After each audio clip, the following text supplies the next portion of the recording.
महाराजांनी या ठिकाणी वेगवेगळ्या व्यवस्था उभ्या केल्या।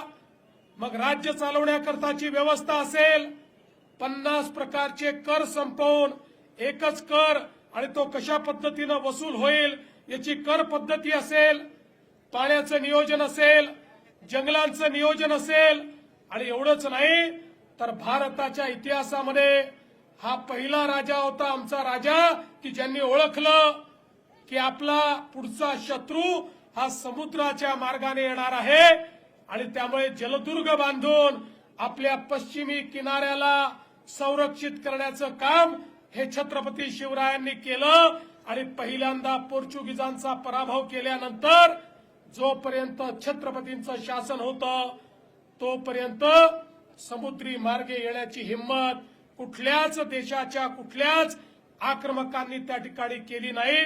अशा प्रकारचे द्रष्टे आपले छत्रपती शिवराय होते।